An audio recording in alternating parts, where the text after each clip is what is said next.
Journey into space. The BBC presents Jet Morgan in Operation Luna.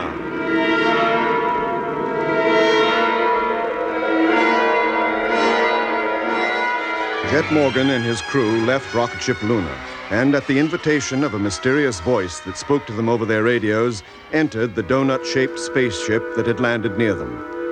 Once the strange craft had been boarded and Jet and his companions were settled in its inner cabin, the ship took off. Then contact with the voice was lost, due to the magnetic field which surrounded the ship, neutralizing the spacemen's personal radios. But even though they had lost contact with the voice, they were, with the aid of a three-dimensional televiewer, able to see where they were going and the country they were passing over. Then, almost without warning, the ship began to drop towards the ground.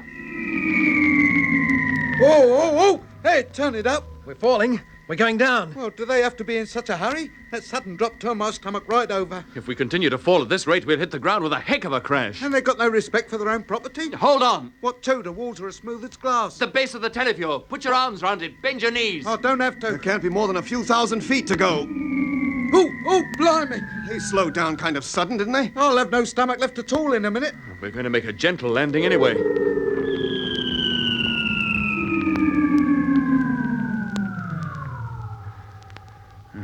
We've made it.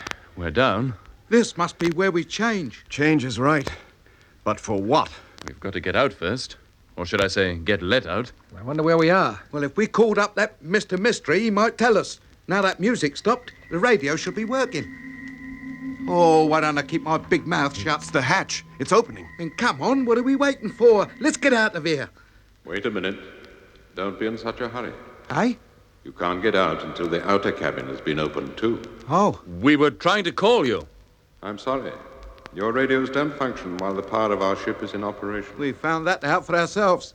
Where are we? And what do you want us to do now? First, have a little patience. Now he's lecturing us, like we were kids. In a few moments, the main door of the ship will open and you will be able to go outside. And then? Before you go, I'd like you to look at the televiewer. But it's not working anymore. It switched itself off when we landed. It's warming up. There's a new picture appearing. Hey, what's that? Good heavens. What is it, Doc? Oh, don't you recognize it? I once drew a picture of that. Hey? Yes, on the moon. Don't you remember? It was in the crater. Filled it completely. I saw it on our own televiewer. Yes, that's it. Exactly the same as Doc described. Then what's it doing here on the Earth? Thousands of years before its time. Or after. Well, what's it doing here anyway? So you did see it on the moon. How do you mean? We thought you might have done. You mean you wanted Doc to see it? We didn't mind who saw it, so long as somebody did. Well, you weren't disappointed. And it frightened the living daylights out of us. Yes, because although Doc saw it on the televiewer, neither Jet nor I saw it outside. Of course not. It wasn't there. What? You merely saw a picture of it. Then it wasn't on the moon at all? No, not on the moon. Well, where was it? Where it is now. Not far from the very spot where you're standing. But what's the idea? Why show us pictures of those things anyhow? We were trying to contact you. Show you the things that are common to us. We were trying to make you understand what kind of beings we are. Trying to give you a glimpse of the objects that are common to our lives and existence. Oh, what's common about that thing? Couldn't you have contacted us in some other way? We tried many ways. First, we sent one of our reconnaissance craft to escort you and try to contact you by radio, just as I am doing now. Well, there wasn't much point in that. Whenever your ships came anywhere near us, all our electrical equipment packed in. That we discovered, eventually. What other ways did you try? For a while, we concentrated only on you. Oh? How?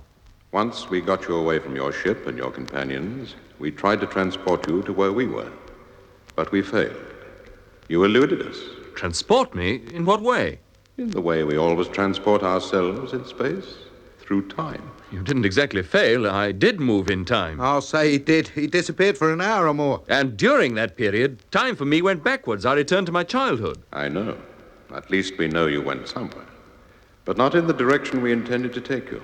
You just disappeared. Blimey, you want to be more careful in future then, mate. How did you do it? Do what? Disappear like that. It was very clever. But I didn't do it. Not consciously. You didn't? No. Then you're not so clever as we thought. Anything that happened to me, well, to any of us up there on the moon, was your doing. It must have been. We were giving the credit to you. That's why we've been so interested in you. We thought you had secrets we might learn and use to our advantage. We've been thinking exactly the same thing about you.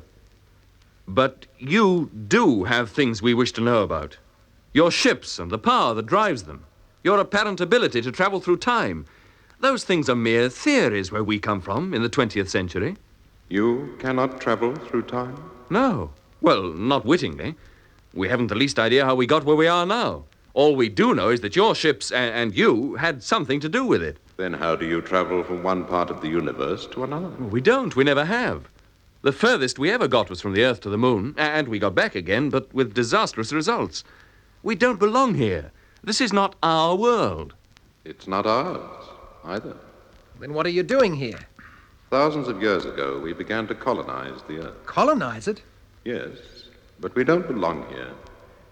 We don't belong anywhere. How do you mean? Our own planet is dead. Gone. Which planet? The one which gave us birth. Where we developed and progressed. But now we can never return to it. Why not? I told you. It is gone. Dead. Then what killed it? Its sun blew up. Eh? Once it was a star like your sun, with planets, life-giving planets, revolving round it. And then it began to expand, became a giant red star of such colossal size that it extended far beyond the orbits of the planets that revolved round it and consumed them. Our home was roasted out of existence. Well, how did you get away? Long before our world began to be threatened by our own sun, we had learned how to travel through space, but only to planets within our own system. When the danger of destruction grew nearer, we were compelled to find a means of escaping from our own planetary system altogether. It was then that we learned to travel through time.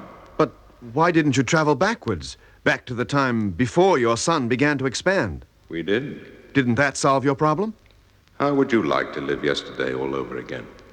Do exactly the same things in exactly the same way, and be denied the knowledge and experience that the future alone has to offer? Yes. Yes, it could get very dull. We soon learned that the only way was forward, not back. So forward we went, across the universe, looking for a new planet, a home, a place to live, a pleasant, hospitable place, with a young sun and all the elements necessary to life. And you found it? Yes, here, the Earth. When we arrived here, life was in its early stages, but it had been firmly established. This was the most beautiful, the most hospitable planet we had ever discovered. Warm, friendly. So you settled here? Yes. And how'd you like it? At first, very much. But now the time has come for us to leave, to wander through the universe hoping to find another planet like Earth, but one that doesn't contain the threat of total destruction, as this does. What, you mean our sun's expanding? It's going to blow up? No. The thing that exists on the Earth now, that is about to drive us away, wasn't here when we first came. What is it? It must be very powerful to drive you away. It is very powerful. Something we cannot understand, cannot fight against, because we don't know how. What is it? You will know soon enough. Right now, it's time for you to come outside and meet us, or what is left of us. Aye? Don't be too surprised by what you see. How do you mean? I told you, we are very unlike you. We are not even of this Earth. Life on our own planet was different, and we have developed in a different way. You can have no idea of how we look, but you will find out soon. Now the door will open and you may come out. Hey, no, wait a minute. Jet, can't he give us some idea of what he looks like first? Yes, Jet, it might be just as well. You never know. Call him. Ask him to show himself on the televiewer at least. It's too late. The door's opening.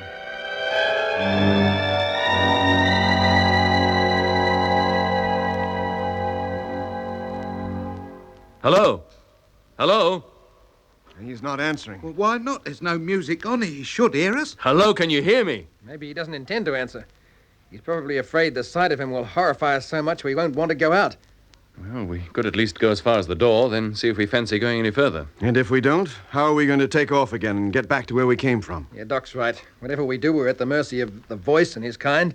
We can't sit here forever, so we might as well go out. All right. We'll go as far as the main door for a start. Right, up you go, Jet. Go on then, Lemmy. Don't hang behind. Oh, I'm coming. No need to get at me. Let's see what we can see from the main door. Land sakes, what's that? It must be a city of some kind. The city of domes. Every one of them exactly like the dome I saw on the moon. Exactly. How can they tell one from the other? They must be houses of some kind. Yes. And it's as if the main part of them is built underground, and only the roofs, the domes, are above. Maybe they live underground, like rabbits. Can you see any sign of life, any movement? No, the place seems deserted, completely deserted. Yeah, probably keeping out of sight, waiting to grab us when it's too late for us to get back in the ship. If they were going to be violent, they could come into the ship and do it. Oh, well, yes. Well, I suppose they could. Well, come on. Let's get down to ground level at least. Oh, if only we had a gun or something, I'd feel a lot better. Why didn't we bring one with us? Maybe you don't need guns to explore a lifeless world. This ain't no lifeless world. No, but the moon is, and it was the moon we set out for. Well, I feel much better with a gun in my hand, just the same. All down now? Yes, Jet. Now keep close together. We'll go over to that town or whatever it is. See just what those domes are.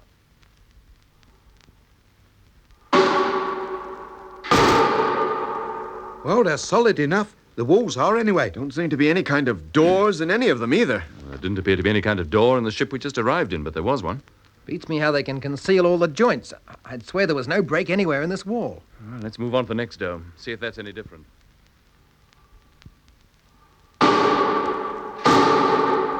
No, just the same. How many is that we've looked at? A dozen at least. There are hundreds more, literally hundreds. Curious how everything is curved. Not a straight line to be seen anywhere. Well, let's keep looking. Oh, blimey, what's that? Over there. See it? An animal. It must be Old Man Mystery. Stand still. Don't move. Oh, I don't think it can be him, Lemmy. It's a cat-like creature, but large, very large. Well, let's hope he's had his dinner. Stand still, Lemmy. Don't move. He seems very curious about us. He's not coming any closer. He's just staring at us. Yeah, probably wondering which one of us looks the fattest. Oh, blimey. He's going. He's going away. And good riddance. Don't move yet. Let him get completely out of sight. Oh, look, what a time to choose to stop and have a scratch. Shut up, Lemmy. He's off again. Now he's gone. Around one of the domes. Boy. If he'd chosen to attack us, we wouldn't have stood a chance. We'd have been easy meat for him. What kind of animal was it? A Macarodonti. Eh? Macarodonti. Oh, that's what I thought it must be. A tiger, saber-toothed. Didn't you see the tusks jutting down from his upper jaw? Oh, is that what they were? Well, that about establishes what period of time we're in. That thing couldn't be in the future. And it also establishes that we're not safe out here, that we've got to get back to the ship and quick. Yes, I suppose we'd better. It'll be getting dark soon, and who knows what we might meet. Come on, then. Let's go. Which way are you going? Well, this is the way, isn't it? No, Jet, this way. Now, wait a minute. Which was the last building we looked at? Well, the one directly behind us. No, that one there, over on the left. Wait a minute. I'm not sure. It could be any of them. There's no way of distinguishing one from another. I swear it's this way. And I know you're wrong. It's this way. Now, hold on a minute. We'd better face it. None of us knows which is the right way. With all these buildings identically shaped, all at equal distances from each other, it's impossible to tell which way we came. And we shouldn't have come so far, not without taking our bearings first. Fact is, we're lost. We don't know which is the way back.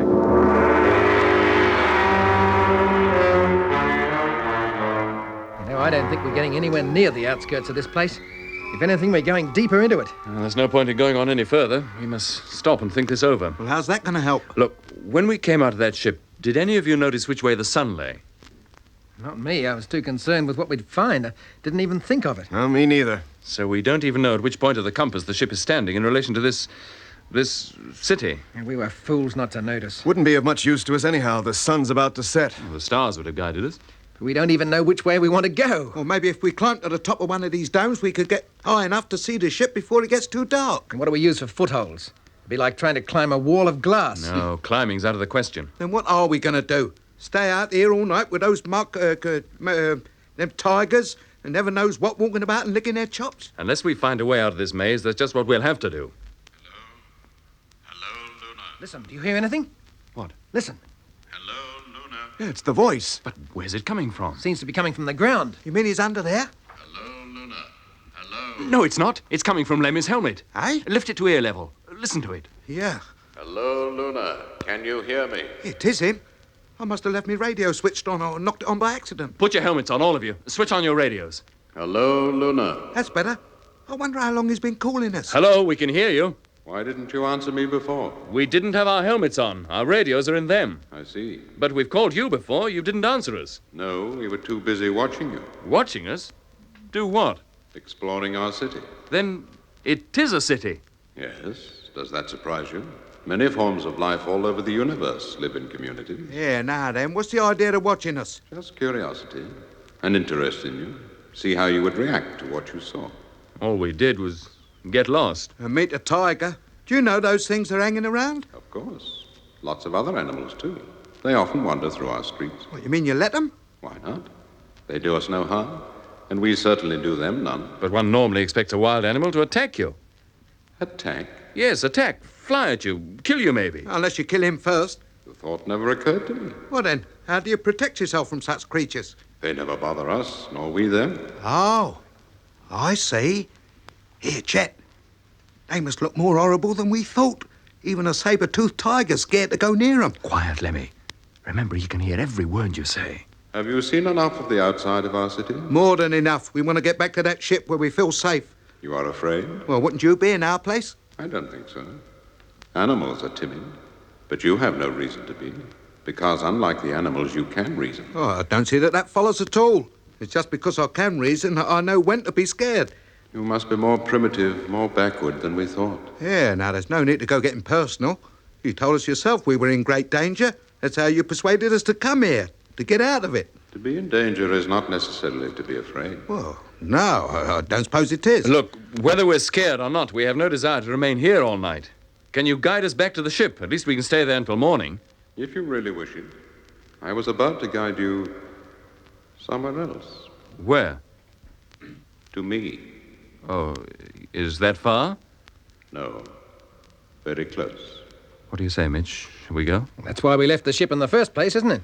We could go back there for the night, come out again in the morning. What, and spend the night on a cold metal floor without so much as a blanket between us? I take it you're for going on then, both of you. Yes, dear. I am. All right. What do we have to do? Where do we go? You see the dome in front of you? Yes? Walk round to the other side of it, the opposite side. Just that? Nothing else? No, nothing else. All right, gentlemen. Let's go. I suppose we know what we're doing. How can we? We just got to trust to luck, that's all. Well, if you ask me, it's a long chance we're taking. Quiet, Lemmy. Do stop nattering. Well, it's all right for you. You don't know how I'm feeling. I said keep quiet. That's far enough. Just here? Doesn't look any different from the other side. No different at all. Just another dome. Hey, wait! Huh? Look, the wall's opening up. Good heavens. Stand back. Keep away. Lemmy, not that far away. Come back. Don't start to run or we'll only get lost again. It's a door. An octagonal door, just like those panels in the ship. And there's a light behind it. A very strong light. Well, it's wide open now. Yes. Why don't you come in? Well, Do you prefer to spend the night outside? No, we don't, thank you. We'll come in. Come on. I'll lead. Be careful, Jet. Take a good look round first. It seems safe enough. Just a passageway leading downwards deep into the ground. Where to? well, it ain't the Bakerloo line, that's certain. And it's well lit, too. At least this end is. Seems to be darker further on. Well, let's go. Let's get inside. Yes, Mitch. Come on, Doc. Okay. And you, Lemmy. All right.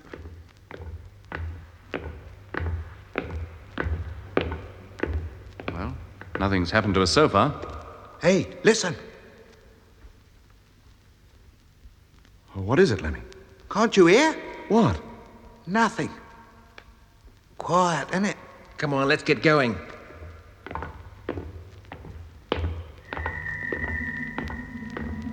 Wait a minute.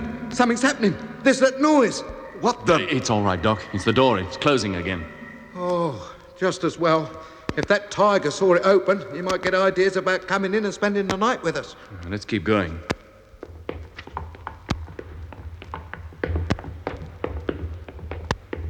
How long is this tunnel, I wonder? And what's at the end of it? We'll find out soon enough. Don't be in too much of a hurry. Say, you notice anything? What? The dark part of this passage seems to keep the same distance from us. We don't get any closer to it. Now you mention it, Mitch, we don't. How can you account for that? And do you notice anything else? What's that, Lemmy? The part we've left behind us is all dark, too. There's no sign of the wall we came through. What is going on? Shall we turn back? I don't know. Yeah, let's turn back. I don't like this. It's uncanny. No, look, you wait here. I'll turn back. What, into the darkness? Doc, you keep me in sight, and Mitch, you watch the other way. See if anything peculiar happens in that direction. Right. Okay. Oh, here I go. Take your time, Jet. I will. You just keep your eye on me. Can you still see me? Yep. You don't sound too sure. Hey, I can see the door now. Can you see us? Yes, but there seems to be a patch of darkness between you and me. I thought there would be. Eh? Well, don't you see, Lemmy? What, you mean it automatically lights up ahead of you and blacks out behind as you walk along? Yes. Jet, come on. It's all right. Let's keep going.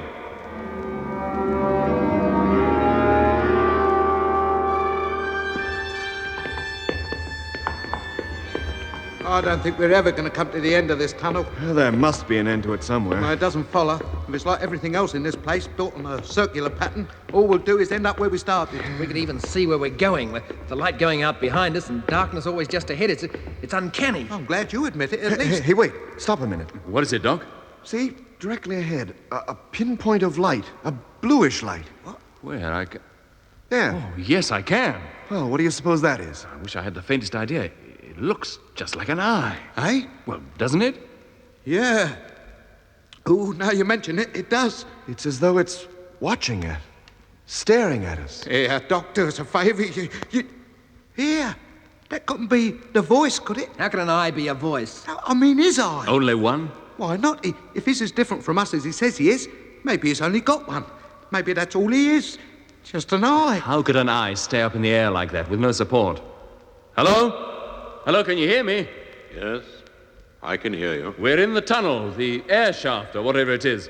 Well, We've been walking down it for a long time. of course. Now we can see a light, a bluish kind of light, very small and straight ahead.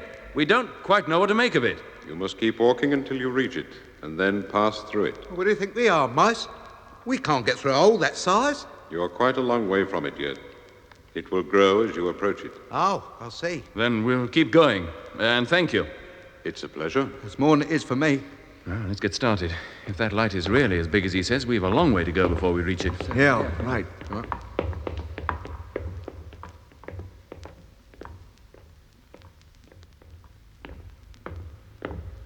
It's a door, an opening anyway. Circular, of course. But what is it that lies on the other side? And who's going to take first look? Well, that door's big enough for all of us to take first look together. Yes, Jet. Wow. Good. Heavens, did you ever see it? It's all a dream, it must be. It's a nightmare, a beautiful nightmare. And it is daylight. How can it be daylight underground at night? And where's the sun? There's no sun, I grant you, but the sky's... Oh, it's not the sky. It's a roof. An enormous spherical roof. Well, this whole thing is artificial. But it looks so real. Like a genuine fertile plain viewed from the top of a high cliff or hill. Look at those trees and things down there. They're trees like I never saw before. It's warm, like a pleasant spring day. It's like a huge garden. A colossal, beautiful garden. You know, it's a different country, a different world. An artificial world laid out under the largest dome I've ever seen. How does it keep up there with no pillars to support it? And there must be millions of tons of earth above it. The pressure must be fantastic. Oh, look at those lovely flowers. Here, Kew Gardens is just a window box compared to this. Well, whoever built this place must have a great love of beauty. Hello, Luna. Hey, Jet, he's calling. Hello? Hello, yes? Well, how do you like our home? Is this where you live? Is this your city? What is left of it? I'd hardly call this a ruin. No, not a ruin. But a city is not alive without inhabitants. And they are all gone, or nearly so. But why do you live underground? The climate of Earth is too violent for us to live on its surface. Ah, they can't be so tough as we thought. Well, you can't stay up there. To one side of you is a long flight of steps. That's the longest flight of stairs I've ever seen. Fall down that lot and you get a nasty bump. I'll be at the bottom, waiting for you. Oh, blimey. Oh, come on. No point in hanging about here. Well, We've touched bottom. What now? I suppose we better follow this path. It's the only one. There's one thing I'm grateful for. And what's that, Lemmy? Well, it ain't likely to be any saber-toothed tigers down here. Hey, look, directly ahead. Eh? What, Doc? Another sphere. Oh, A complete one this time, not just a dome. Hello? Yes? You're getting very close to me. Now, Oh. in a few moments, we shall meet. are you in that diving bell or whatever it is? Yes, I am. Do you want us to come in there, or will you come out? The door will open, but you needn't enter. You may like just to look in first. Very well. Here, I don't like this. Let's go back. No, Lemmy, stay where you are. Door's opening, all right.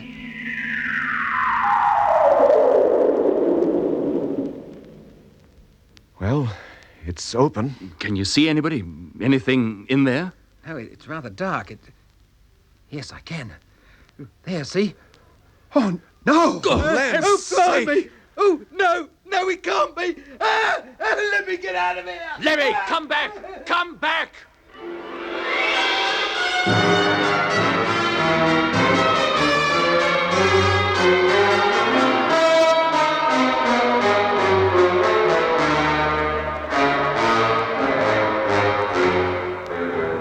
You have been listening to episode 10 of Journey into Space with Andrew Foles as Jet Morgan, Alfie Bass as Lemmy, Guy Kingsley Pointer as Doc, and David Williams as Mitch, and with Derek Geiler. The orchestra was conducted by Van Phillips, who also composed the music. Journey into Space was written and produced for the BBC by Charles Chilton.